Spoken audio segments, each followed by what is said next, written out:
Good morning, everyone. This is Ruben Perez. I will be your chat monitor. Jen will be your tech monitor, and Hillary Slott will be your presenter. She is a principal at Hillard Horizon Elementary in Hillard, Ohio.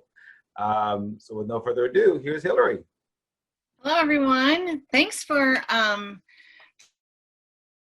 typing everything up in your chat box. It was great to see where everybody's from. We've got a lot of states represented here, a lot of areas represented.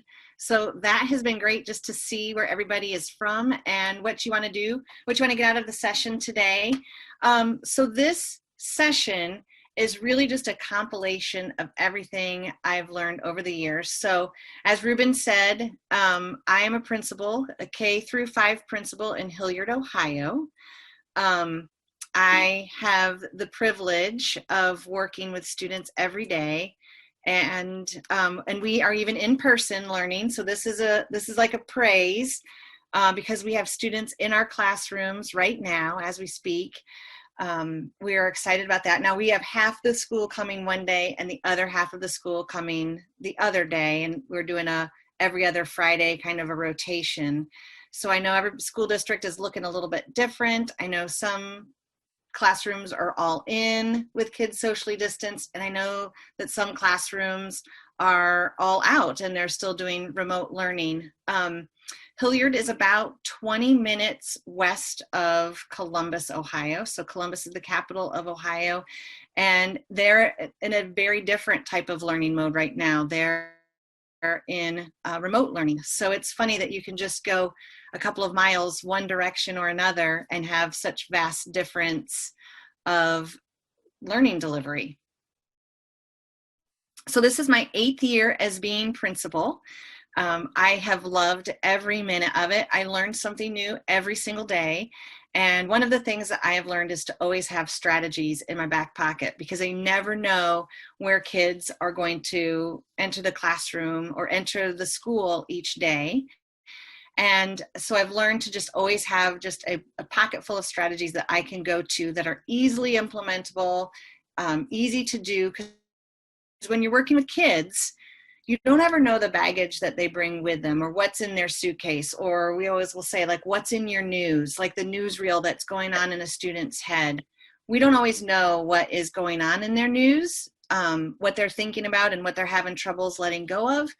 So having these strategies and really working through emotional poverty has helped me realize that sometimes I need to partner with the students to figure out what's going on in their newsreel and what's going on in their heads. So, and I have to do this with my own kids. I'm a mother of 2. My kids are getting older now. They are a senior in high school and an 8th grader. And I realize that I don't always know what their day is like. And so when they come home from school, I actually have to use these strategies quite often as well. I just don't ever know what their day has been or what has been a upsetting factor for their day, or maybe just even having an overload of homework or something they don't understand. So I have found just some easy implementable things that we can all use. So I'm passionate about sharing. I'm passionate about supporting teachers lift up their students, because I always say they're the front line. They're the ones that are going to be building relationships. So they're the ones, and relationships are what makes students want to work sometimes. And as Ruby Payne always says, it takes that one person to be a champion and to be a cheerleader for a student to make them successful. So I have, for you just to start, we're talking about emotions, and emotions aren't bad, right? They're actually very helpful. They're what we need to survive, to live, to what we need to grow and learn. We have the emotion sadness, and that we might tend to withdraw about that, and what we communicate out with other people, because emotions are all about communication. And that we know, you can tell when somebody's sad. You can see it on their face. You can tell it with their posture, that you know that there's been a loss and that they indicate that they need some healing. We look at fear and anxiety, a very, very needed emotion. It tells us when there's a danger or a threat, and also helps protect us in safety. So we'll feel that with emotional safety as well. Are the kids having fear and anxiety of walking into the classroom, walking into the school? Is it just even taking that next step forward that they don't feel safe? So that's a communication that they may or may not know that they're telling us, but that's another communication tool that we've got. Anger is very much a good emotion for us to communicate with, that they feel that something's not fair. It puts up a boundary. They're trying to protect themselves. So anger, we always say, is never a bad emotion. We just have to figure out the best way to channel it appropriately. Shame, somebody want to try to hide and cover up things. We talk about that there's something wrong with them. And really, we just know that that's just acceptance and social approval, wanting to have that approval of other peers. Just this morning, I had a student that didn't want to come to school and was feeling shameful about walking into the classroom or walking into that room that had peers there. And so what did we do to make it a safe place for him to feel comfortable? We didn't immediately go right into that room that he was having that anxiety and shame of going into. We went into a different room first, had a little decompression time, and then walked in. So figuring out those ways of reading communication from kids is huge. We have guilt. We have had this a lot when students say, "May I've done something to wrong you?" We do this too. We feel guilt all of the time. We want to make sure that we are communicating respect for the person that we're talking to, respect for ourselves. We want to make amends, try to solve the problem. We also are communicating love, which is saying stay close, build that relationship with me, wanting to build those connections and relationships. And we also have joy, which is saying this is good, this is great, this is satisfaction, this is where I want to be, this is probably where I need to be to feel like I can be my best self and be my best learning self. We have broken these kind of up into zones of saying, hey, I'm in the green zone, I'm good, I'm ready to go. We also have the red zone for anger and letting the kids know that it's not a bad thing. Anger is not a bad thing. We just have to channel it the right way. We also have a yellow zone for worry or anxiety. And then we have that blue zone for fear. And we have found that having a color attached to some of our emotions gives our kids the words or the communication tools that they need to express how they're feeling, because they don't always know how to express it and they don't always know how to communicate it. And so we try to give our kids the most tools that they can have when they are wanting to communicate how they're feeling. We also do like a clip check-in system. So when they come into the room, they can move their clip up and down and say, hey, I'm feeling sad today. This is how I'm feeling, and I want to communicate that to you. So they don't have to necessarily use their words, but they can just come in and they just move their laundry clip down and it'll say, this is where I'm at today. So it gives our teachers, it gives our staff a way to know that communication. I noticed a lot of you are working with groups outside of a school facility. That's great. You can do the exact same thing when they walk in. Hey, like clip in, tell us how you're feeling. Like you don't even have to communicate it. It's totally nonverbal. You just teach the kids beforehand and they walk in, clip in, and then that communicates that. It's an easy way to get everybody on the same page, because a lot of times what we find is students are trying to communicate one thing and teachers are interpreting something else, and intent and impact have a huge play in the classroom on what the student is feeling. So we're going to watch this video on why do we lose control of our emotions. So I have embedded this in here, and this is a great YouTube video that I share with our students because it gives them talking points of why we can lose control sometimes, like what's going on in our brain. And this is a fantastic video for that. So I'm going to play. Hopefully everybody can hear the sound, and we'll go from there. Kids want to know.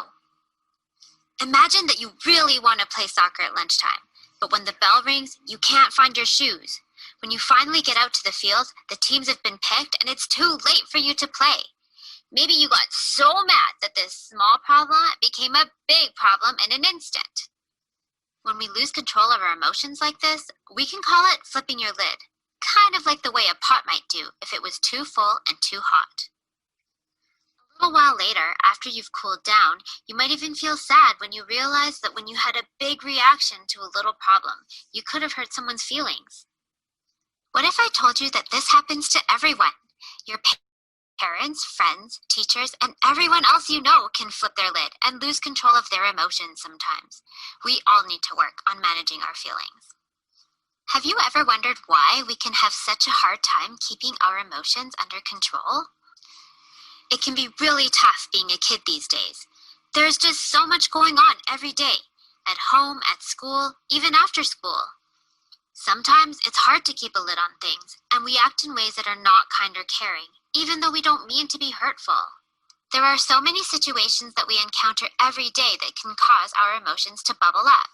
Maybe you felt upset or frustrated when you were working on a problem or activity at school and just can't seem to get it right. Maybe something unexpected or embarrassing happened to you in front of your friends. Maybe you had something important to say but didn't get a chance to say it. These and many, many more situations can cause both kids and adults to flip their lids. So why does this even happen? Well, it has to do with the way our amazing human brains work to help keep us safe. This is your brain, the part of your body that controls everything you do. Let's take a closer look at the parts of the brain and how they can work together to help us keep a lid on things. The brain is a pretty complicated organ, so we're going to use our hand to help us visualize what's happening up there.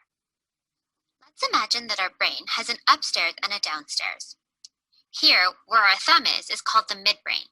This is where our emotions and memories are created and stored. Below that is your brainstem.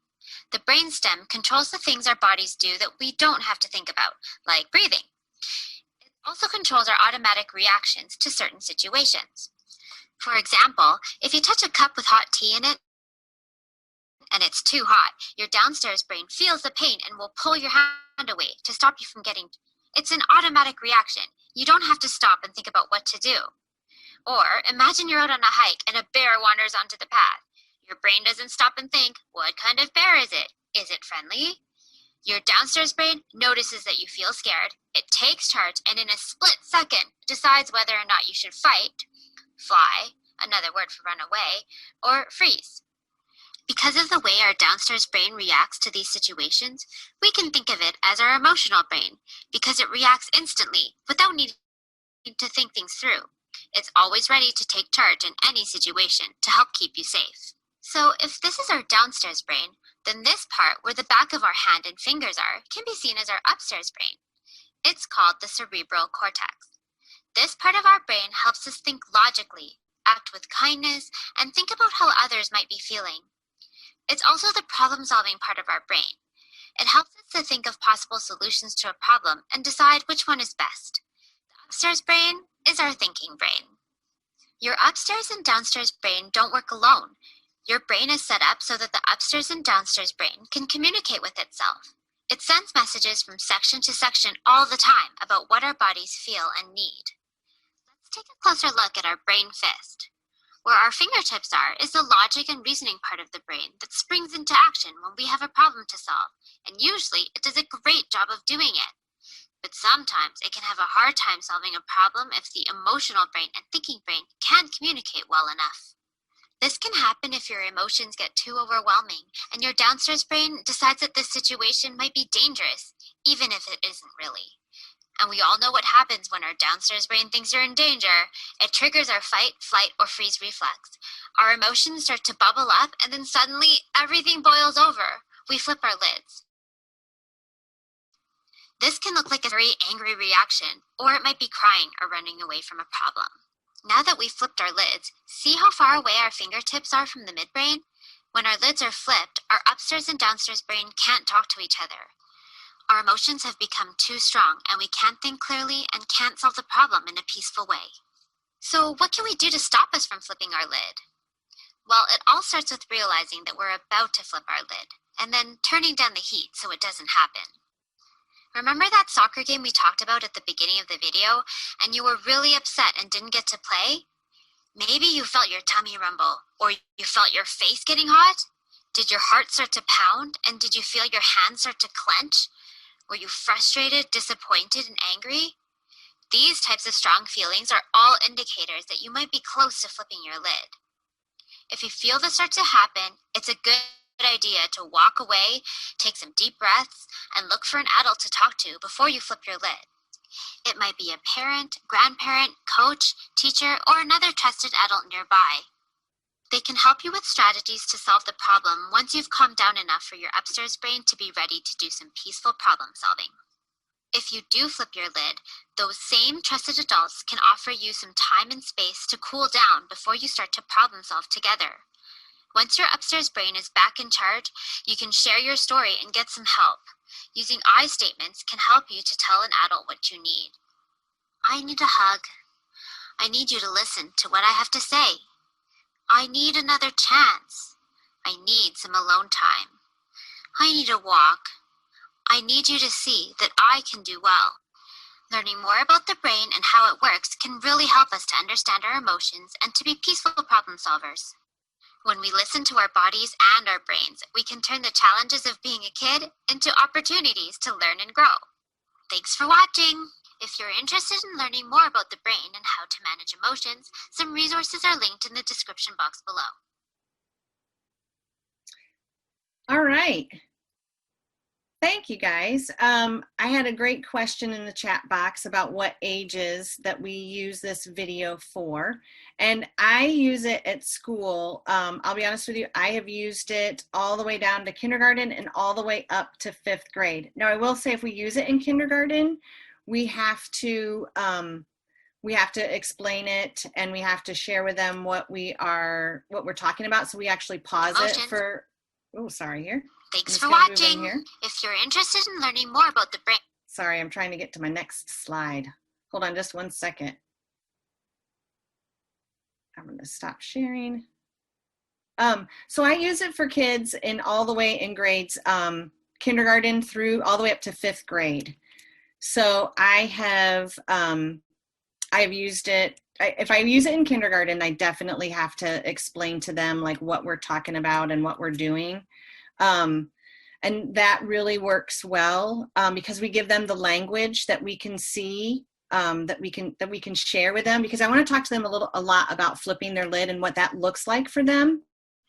So we've used it all the way up into 5th grade as well. And I just let the video play through and then we have a conversation about what they want to talk about. But kindergarten is where we really start the I need statements or I feel statements. And you notice that at the end of the video, it talked about what do you need. We want to start getting our youngest kids already to know that vocabulary. We always talk about like use your language. I use this all of the time. I used it when I was a parent. I use it with my youngest students. I actually use it with my teenage kids at home as well, because I need them to understand. I want them to start verbalizing their emotions, because if they can't verbalize their emotions, then I'm not going to necessarily know how they're feeling, and others aren't going to know how they're feeling. So we start a lot in kindergarten with I feel statements and I need statements. So what that looks a lot of like is in kindergarten, for some reason, everybody wants to be first in line. Like that is like the thing to do. Is you want to be line leader, you want to be first in line. And so what that means is to be first in line, you are going to plow down anybody in your way, maybe like elbow a couple people, push a couple of chairs just to be first in line. And no matter how many times I can say like, hey, there's no winner for getting to the cafeteria first, like it just is the cafeteria, it doesn't matter. Everybody thinks that like there's like the social status of it. And so everybody says, hey, he cut me or he ditched me or he D'd me, like whatever the common terminology is now. That usually ends up in a pushing match somewhere in the line because they really wanted that first spot in line. And so we talk a lot in kindergarten. We start with, okay, I feel, and you say, I feel angry when you cut in front of me in line. And so we give the kids the language right away. And so we take some of those smaller situations like wanting to be cafeteria at first, and then we're able to like give the kids those verbal cues of what they need to do. So when you're looking at an unregulated student in the classroom, you are definitely looking at somebody who has, you know, those fists are tight and they may be down to their side, and you can see that their shoulders are really lifted and they've got that furrowed eyebrow.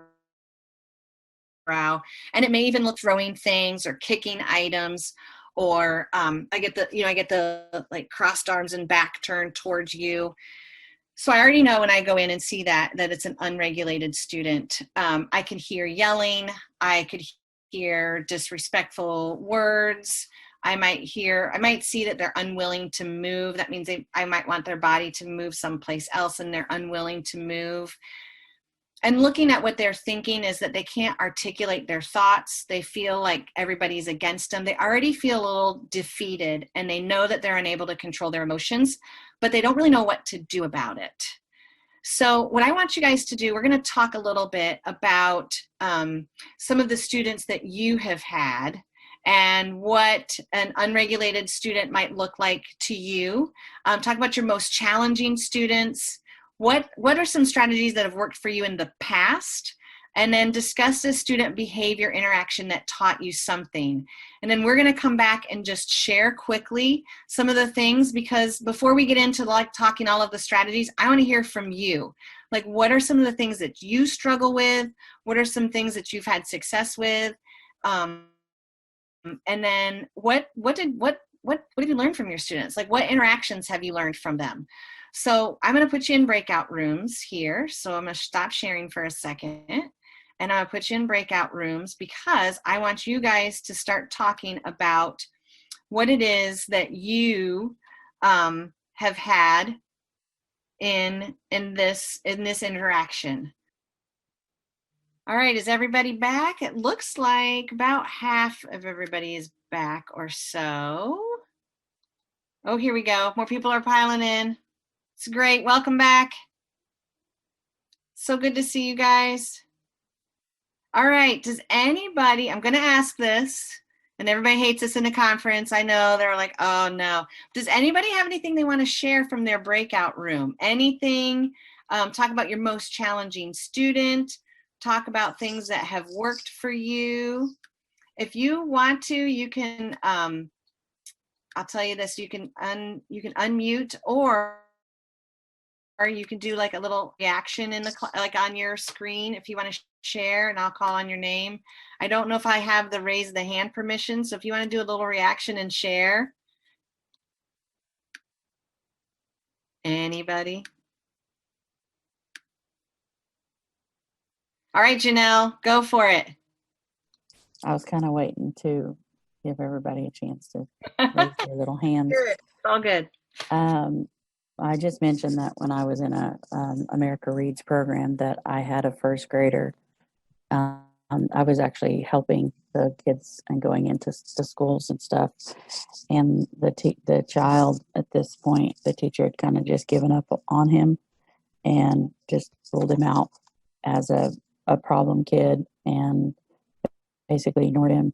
And what I started doing is I started encouraging him, anything I could find to tell him a positive, I didn't react to the negative behavior, but I tried to make sure that I kudoed him on every possible thing I could, because I knew from growing up in that kind of environment that he was already dealing with a lot of deficiencies. And like I said, in the breakout room, he's smaller than everybody. He hadn't been to kindergarten, so he's in a class of students who have had pre-K, kindergarten, and now first grade going in. And so she just kind of saw it as a reprieve because I was taking him off her hands, but I saw it as trying to help a person that reminded me of myself. And so, I started to encourage him, and, initially halfway through, she wanted to, act like, it wasn't that big of a deal, or she was like very reactive. She's like, you're not in the classroom with these students all day, and I said, you're right. I validated how she felt, but I also didn't want to give up. So I kept going. And finally, before I left, I actually even had the opportunity to see his mother and tell him how wonderful he's doing. And that made a huge impression on him. He was so glad that somebody was not griping to his mother, and his mother seemed relieved because she's like, oh, all I hear is this, that, or the other, and she was so glad to hear. And she even gave him a high five, and so that's great. At the end of it, even the teacher that was negative towards him was actually being encouraging, and I hope that she continued after I left. But it really showed me, Yeah. just as my own experience showed me, that if you encourage a kid and help them, you can get a lot out of them. Yeah, and I think it's huge that you called mom when something was good too. Like building that relationship, recognizing when they do something well, and calling parents for the good things. Because a lot of times we call students parents when something's going wrong, and that's just more weight on the families and more weight on the parents. And I always find that I can build a better relationship with parents when I call things when they're going right too. Just take that time out. It means a lot to them, and it will help that family dynamic as well too. Something to celebrate. That's great. Anybody else have something they want to share?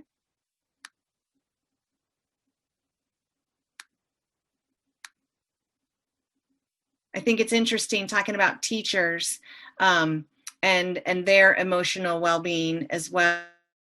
We were talking in my group, we talked a lot about how they're doing with COVID, and if you're face-to-face, and if you're, how the teachers are reacting and responding, because that's a lot for teachers to do. This is, teaching in a global pandemic isn't something that we have necessarily signed up for or necessarily know how to navigate. So always encouraging the teachers as well, partnering with them too. We also talked a lot about, I was with Emily, and she is a school psychologist in Beaver Creek. We talked a lot about giving the kids the words and giving the kids what they should say, because many times they don't know what to say, so they just react. And that's where we end up getting a few of our problems sometimes when they just react. So, all right, I'll keep rolling. I'll keep sharing. Because I realize that we've got some strategies to go to, and this is why you guys are here. So thank you guys for connecting with each other. I hope that gave you guys a little bit of, it's so hard because we're not in a room and we get to see each other. So hopefully it gave you a chance to get to meet some people. We've got a lot of people from everywhere. So talking about, strategies. I was reading through Ruby Payne's Emotional Poverty in all demographics and found it to be absolutely fascinating. It was hitting me right where our students were, and it was able to give me practical things that I could implement right away. So my goal is to equip you with things you can do tomorrow, something that doesn't cost a lot of money. There are some that you could do that you might have to pay for, or kind of brainstorm of how you would do that. But I always like to leave with things that I can implement tomorrow, that I could implement in a month, and that I can implement maybe in January when the half a year comes around, when the semester rolls around. So I always like to implement with things that you can do in the short term and in the long term. So reading this book was fantastic. I recommend everybody does it because it really started to get me thinking. And then because of that, I was able to get my staff to start thinking about ways that we can reach our students. So the first strategy is distract, distract, distract. This is always my go-to strategy. So when I enter a room and I can see that I've got that unregulated child, the one that's like sitting in the corner, the shoulders are up, we've got the furrowed eyebrow, we've got the closed fists, might be yelling something. I always know that their flip their lid brain, that their downstairs brain is taking them on one path. And so I know my job is to try to get them to think this way. So I know where their brain is headed, and my goal is to take them someplace else. And to do that, I always look at kids' t-shirts. Everywhere, I do this for adults too. So I look at people's t-shirts. So my example is if they're wearing a Superman t-shirt, because in kindergarten through 5th grade, we happen to have a lot of Superman t-shirts worn every day. And I'll ask them a question about Superman. And usually that will start getting them thinking. They'll look down, they'll realize they have it on as a t-shirt. And I'll maybe start talking about superheroes, and I'll list my own favorite superheroes. Who do I like to see? Who is the movies that I've just been watching? You can do that with Marvel. I did it the other day with Anna and Elsa from Frozen. Disney has a lot of t-shirts that kids are wearing. I will always see, I'll make note of the t-shirt, or I might make note of what backpack they have on, because if they have that t-shirt or backpack, that's what they're interested in. With an older student in high school, you could look at their shoes. Did you get a new pair of Air Jordans? Like, tell me about those. Where did you get those at? Those look awesome. and start there. The next thing I'll do is what's your favorite candy? It's really cool. This is the best time to do this because Halloween is coming up, and so a lot of my students go trick-or-treating. What are you going to be for Halloween? What are you going to trick-or-treat? What's your favorite kind of candy? What do you think you'll get the most of? And when you start having those questions, it starts moving their thinking the other way. So they're not in that downstairs brain, and they're able to start, you'll notice, because you'll start seeing their shoulders relax a little bit. Maybe their fists are unclenched. I'll ask them about their favorite cartoon. I have been known to sing their favorite theme song cartoon. I always have my phone with me so I can instantly YouTube a song, because I'm not always the best singer, even though everybody wants to hear me serenade them with a Disney tune. I just know that sometimes that doesn't always work.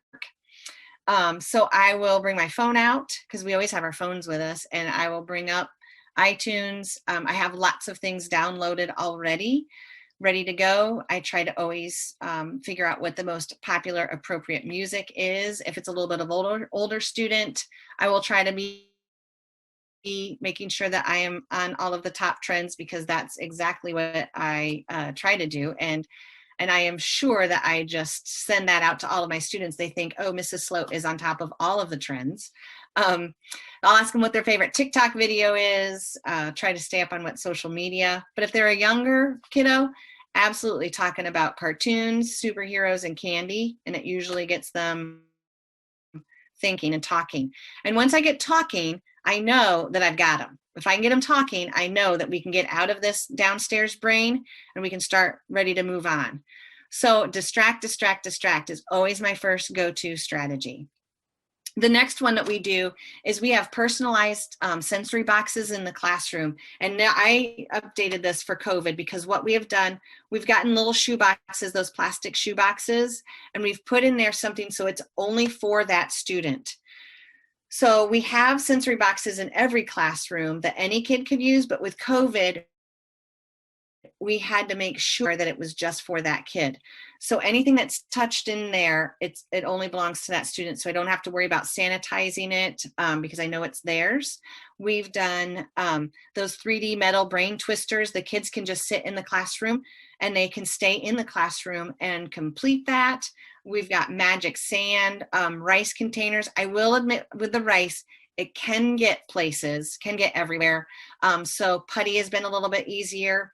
We'll take a water bottle, just a plain water bottle, and put glitter in it. And then when you turn it upside down, they'll watch the glitter all fall. We've made those out of just recycled plastic bottles.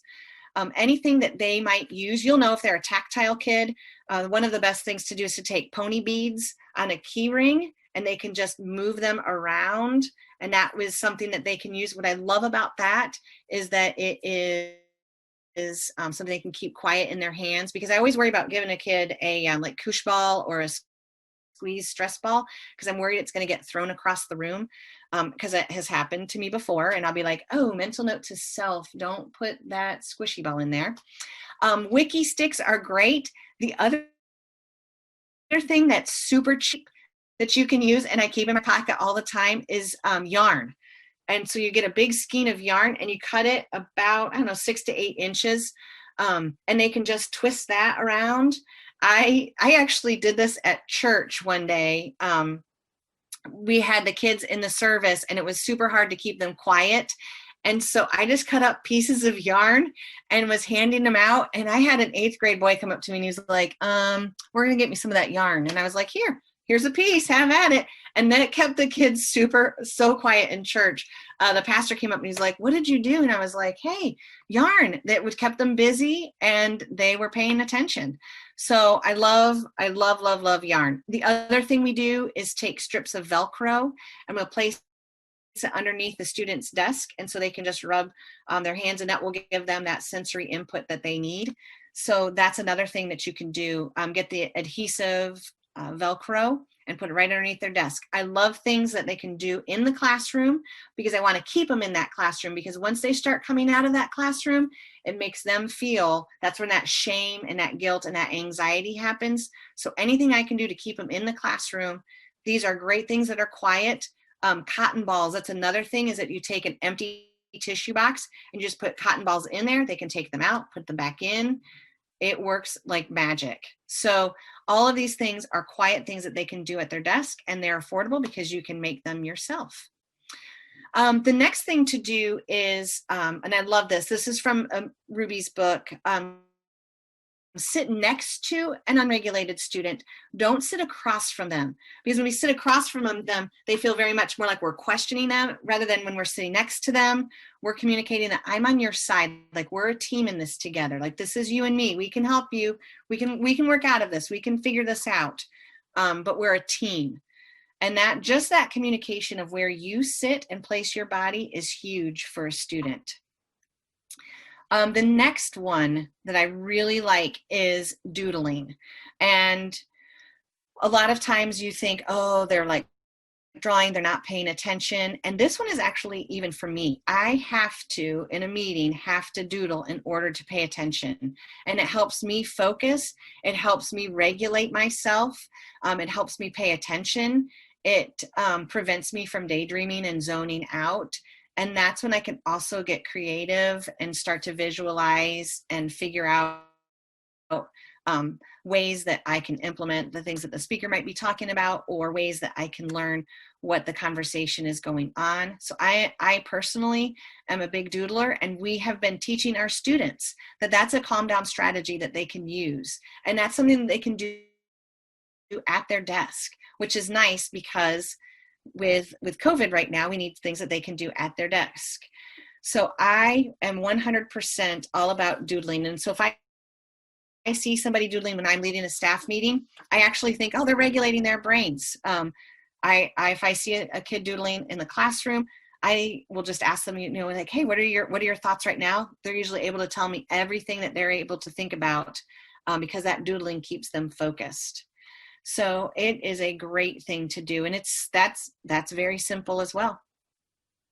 One of the things, this one is a huge one for me, because as a principal, I'm always like, I got to move on to the next thing. I've got this scheduled. I've got this meeting. I've got to get going here, here, and here.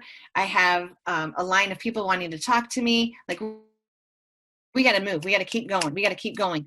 But one thing in the book, Emotional Poverty, that was huge for me is to say, give them time. And that means I need to slow down. So if an altercation has happened and it's between two females, I need to sit down and listen to the two girls of why they're upset with each other. It may be because somebody said something about them and it hurt their feelings. But I need to let the girls all get out all of their emotions and how they're feeling, and what, maybe what they even felt a month ago and how they're going to feel in 2 months. Really letting the girls talk out all of their emotions and feelings and describe it in details. I love that females focus on faces and things, and they want to have that communication. They want to be smiled at, and they want to talk out all of their emotions. So I need to make sure that when I am processing something with females, that I let them share all of their emotions, because in my head, I'm like, oh gosh, I got lunch duty coming up and I've got 2 kids I need to go and connect with. But I have to make sure to give them time. And the other thing I have learned with males is I need to let them sit.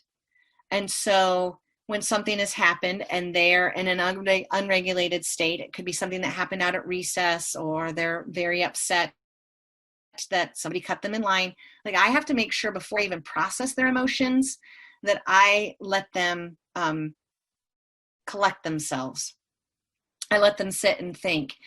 These, males are ones that do prefer to have people sit by them. They don't like that direct contact. And I always let kids move around. Males and females, I'll let them, if they want to stand up. I've done a repetition of like a bouncy ball, like on a floor. We've done a tennis ball. We've just had that movement and that repetition movement.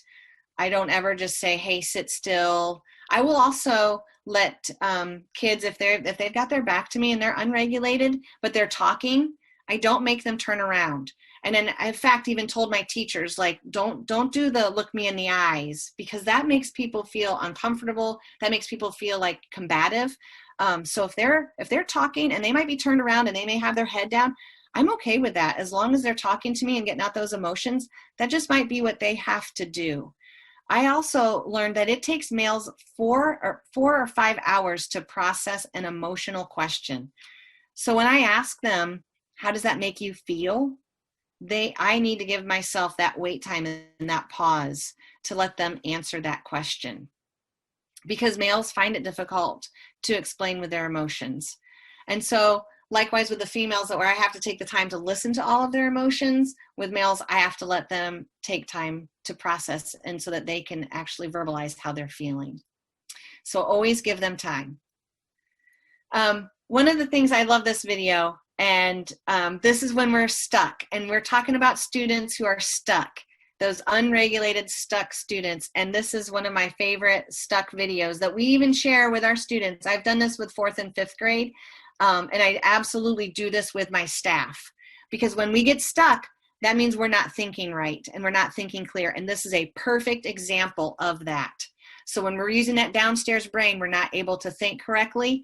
And this video is a great way to show that. So I'm going to share this with you. It's about 1.5 minutes. So it's a very quick video.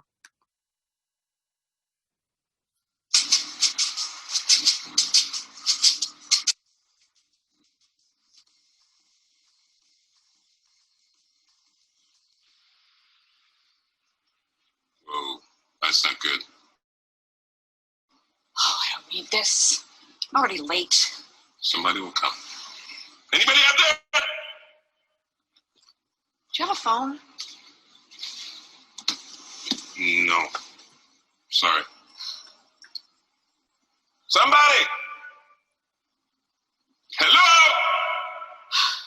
There are 2 people stuck on an escalator and we need help. Now, would somebody please do something?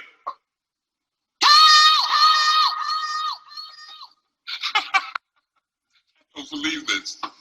You gotta be kidding me. I'm gonna cry. No, well, there's nothing else left to do. So.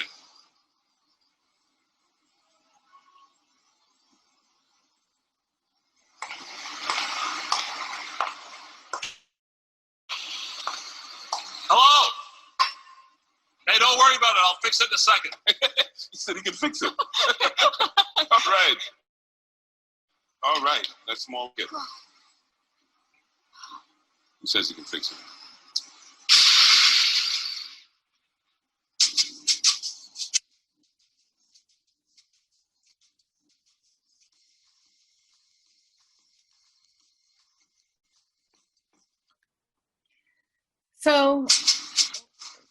So with that video, it is huge that you can tell. We talk about being stuck all the time, right? Like we say, oh gosh, my brain is stuck. I can't think. I don't know what to do next. And I have this conversation. This is great for even high schoolers. We have this conversation. I have this with my high school student, with my own children. What happened here? Well, you can see they got 2 people got stuck on an elevator. Like the man and the woman were stuck on an escalator. Sorry, not an elevator. That's a little bit different. But they're stuck on an escalator. What could they have done? And everybody will answer, they could just walk. And I'll ask the kids, why didn't they, do you think? And they'll say, they'll give really good answers of why they don't think they were able to move forward, or why they weren't able to move to the next step. And this is a good process of talking about your downstairs brain versus your upstairs brain working. And I was able to say to the students, well, we're able to tell them that, but we're not upset where they are. Have you ever gotten so upset that you're unable to think? And then students really start sharing their stories about times that they weren't able to think. And this offers great conversation, especially for your intermediate, middle school, high school students, and talking about a time, gosh, have you ever been like stuck on an escalator? And thinking about what you could have done differently. So this was a great conversation starter. I love this video. It's 1 minute and 30 seconds, and it is great to start talking about regulation of emotions. So I am going to click onto the next slide here. So we have that stuck on an escalator, and I love it how somebody even tried to come and help them, and then they couldn't figure out, then he got stuck. And we talked about that too. Have you ever tried, ever sought for help, and what happened from there? So like I said, great conversation with the older middle school students. One of the things that we always do at school, we've been doing this now for about a year and it's made a huge difference, is drinking water. Always drinking water. So when I have a student that is unregulated, I will ask him, A, do you want to go get a drink of water from the drinking fountain? Because A, that's going to distract them a little bit. It might get them out of their downstairs thinking brain. It gives them a chance to kind of take a safe escape. But water also helps metabolize cortisol. And when it starts to work, that's when you start seeing the students relax. So I always have water bottles full of water ready to go. I actually got a donation of water bottles, so I'm able to get them now, particularly with COVID, because we can only use water bottles at our water bottle filling station. So I have the students always drinking water. Hey, did you bring a water bottle? Go get it out of your backpack.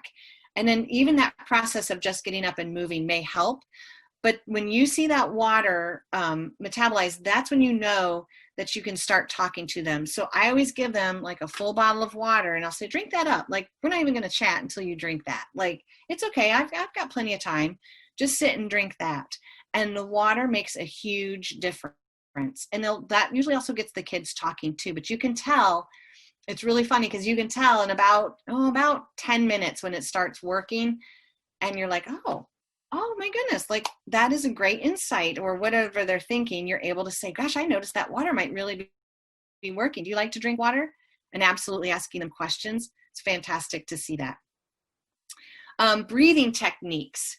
So I love breathing techniques because it gives kids things that they can do on their own. So when I see them unregulated, I'll teach them this beforehand. Our teachers will teach them this beforehand, and then we'll also be able to use this in the classroom. So we'll even put like a sideways 8 on a wall, and the kids are able to trace it with their fingers. We'll also put a hexagon on their desk, at the corner of their desk, and they'll know to hold, breathe in, breathe out, hold, breathe in, or I should say breathe in, hold, breathe out. So we've even put those at the corner of their desks that they can use them.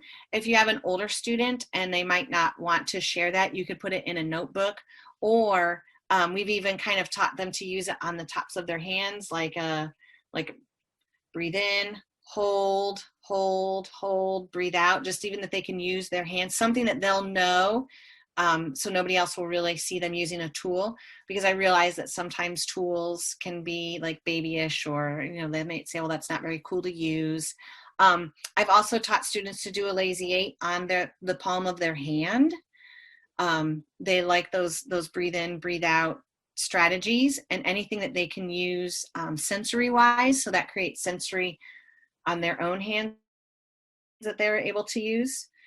So we use a lot of breathing techniques, and I teach the kids the breathing techniques before they're in that unregulated state, because when they're in that unregulated state and starting to talk to me, I can say, well, what are some things that you could do? What are some strategies that you can use? And they'll always say their breathing techniques. So that helps. One of the things that we have created in our classroom, or in our school, is a sensory room, and we absolutely still have this open in times of COVID. We just have to get a little bit more creative on it. We had to take out all of our stuffed animals, which is a little upsetting because we have a student who really likes stuffed animals. But everything starts with a visual timer. We either have a sand timer that they can turn upside down, or we have a big clock that they can use with the red. When the red will show the diminishing time that they have. So that's when they start, and I'll ask them, the first question is, how many minutes do you think you need? And they'll say, oh, maybe about 10 or 15. If the kid that comes in and says an hour and a half, and I'll be like, are you sure you need an hour and a half? That's a long time. You know, what are the times, like, most students say like 10, 15 minutes. And they'll kind of chuckle and say, okay, how about 20? And I'll say, well, let's start with 20 and see how far we get. We have low lighting in there, so we've turned off all of our fluorescent lighting, and we have light bulbs, lamps with light bulbs in it that are a little more cool tones. We do have bean bags. We only use the leather bean bags so we can wipe those down. The scoop rock chairs have been great.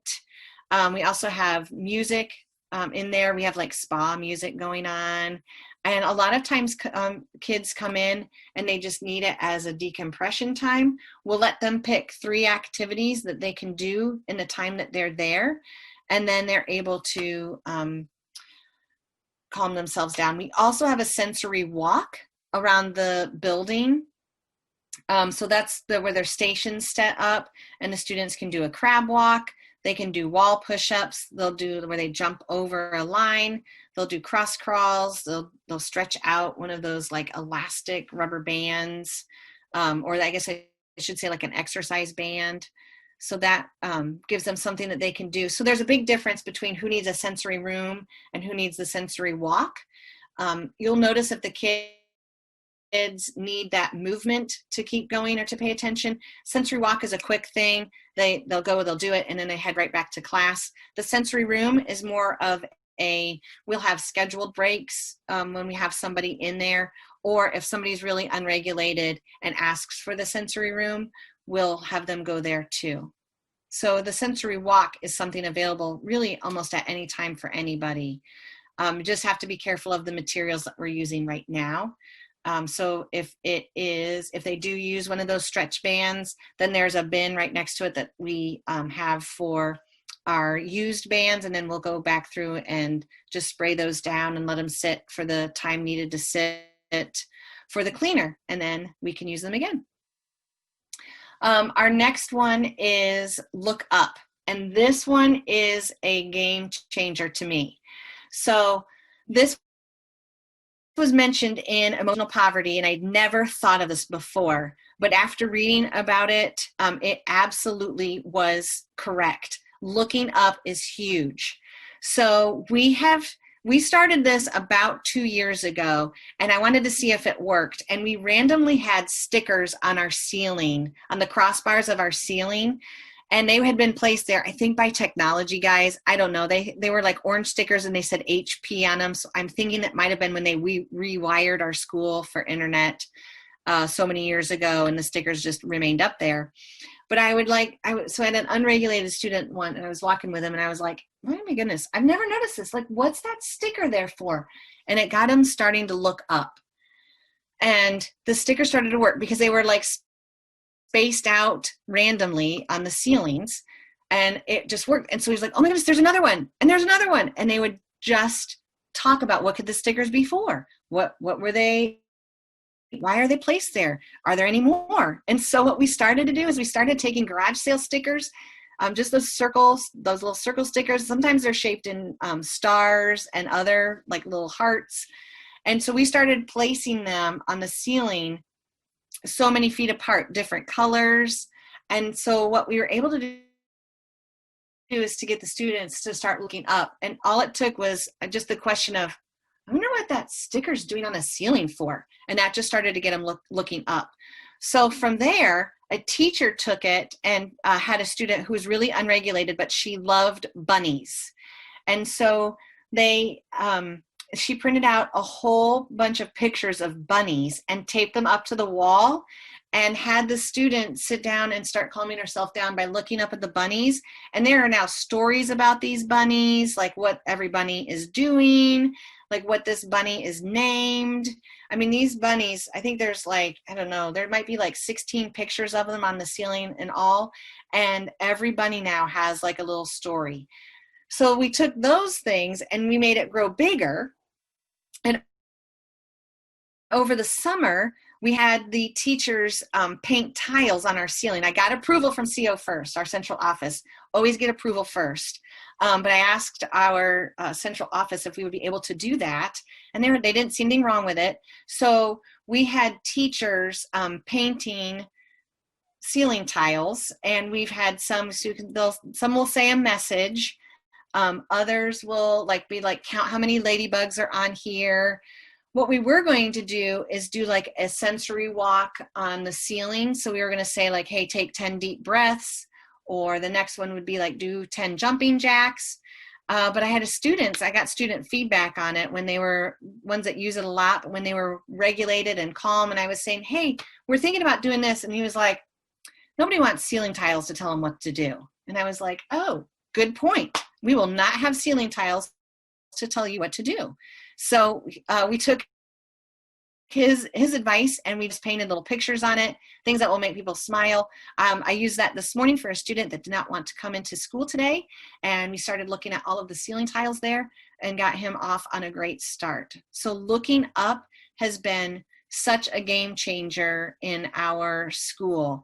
Not only am I out walking with the kids, it is placed everywhere. We have stickers along with the rabbit pictures, along with the ceiling tiles that are painted.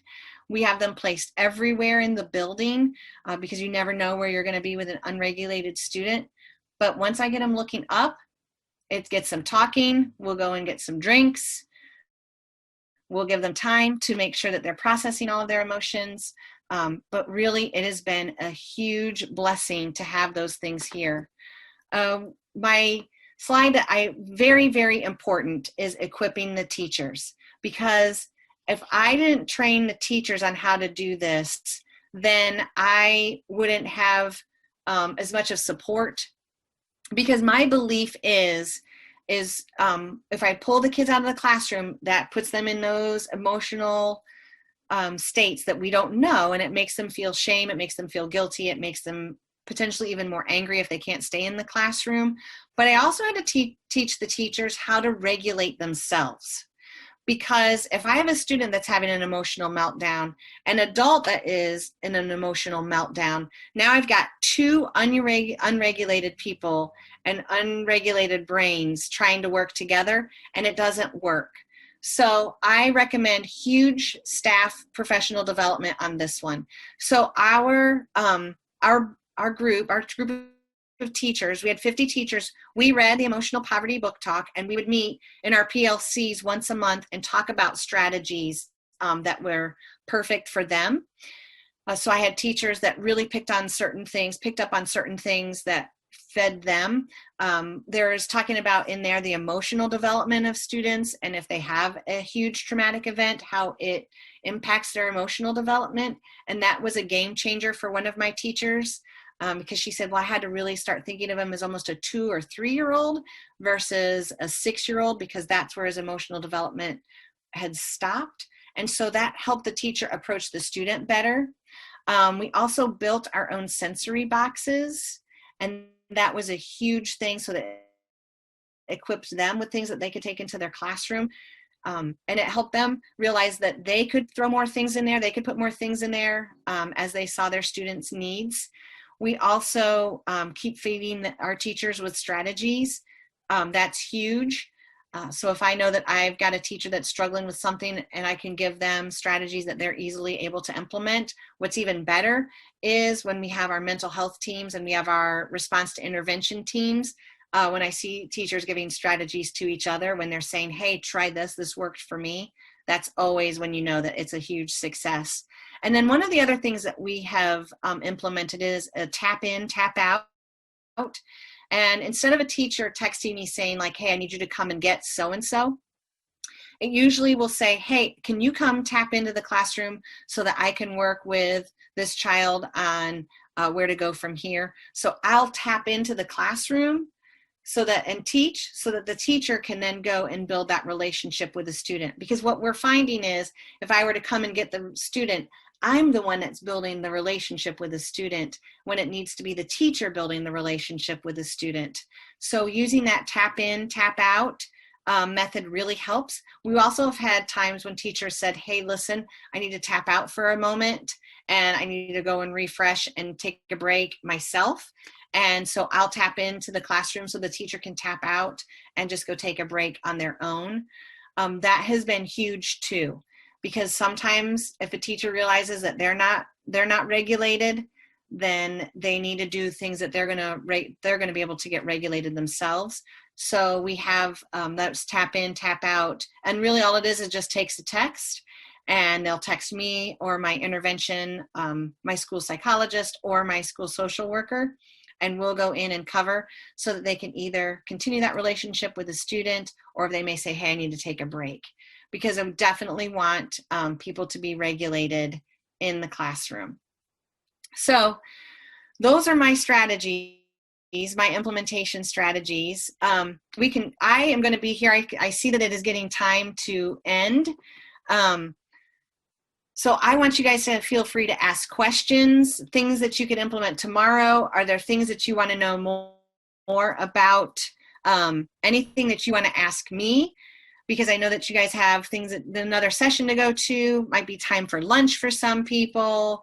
But here is my contact information. My name, Hillary Sloat. I always say it's Mrs. Sloat in a boat, wearing a coat, on a moat with a goat.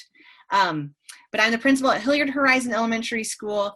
There's my email address.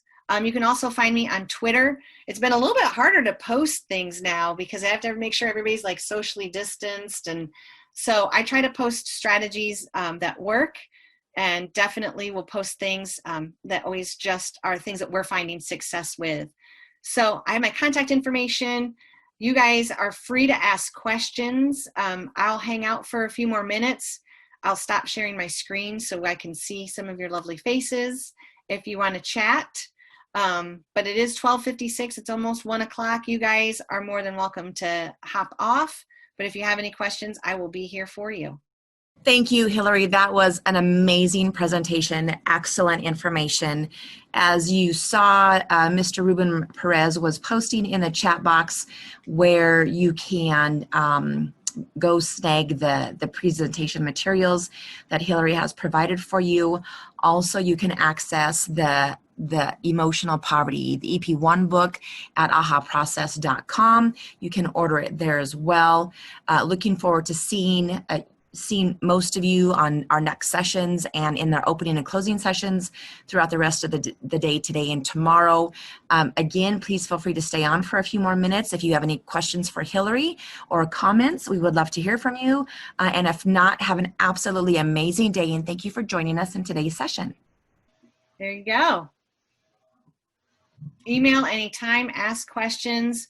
We have learned a lot, and I always love failing forward too and figuring out some things that didn't work. And I also realize that not every strategy works great with every kid. So I have to realize that's why I have a whole bunch of them to figure out which one works the best for each student too.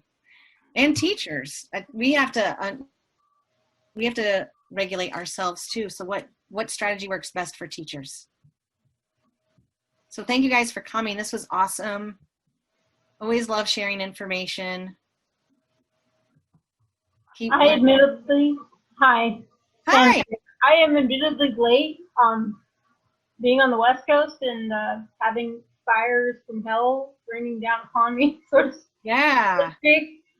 So it's been kind of hard to get up at dark morning. I bet.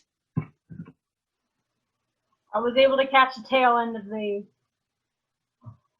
presentation pretty much. Well, good.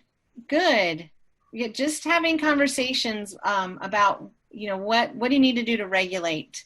I've done this presentation or talked to parents about it too, because I find ourselves being a parent, parenting is difficult. How can we help our children regulate ourselves? And then when we get really frustrated, what is it that we need? Yeah. Cassandra, Hillary's presentation will be sent out to you via email within this week or next week at some point in time. It will be available on YouTube so that you will be able to view the Hillary's presentation in its entirety. Oh, that's great. Admittedly, I'm no teacher. I was asked to join this conference through my supervisor, see what it is can help with college students, I guess. So. Well, that's great. I think, so are the college students wanting to be teachers or just helping out college students in classes? Probably using some of the grade school tactics and probably applying them into a higher education level, possibly. Mm-hmm. I'm not entirely sure.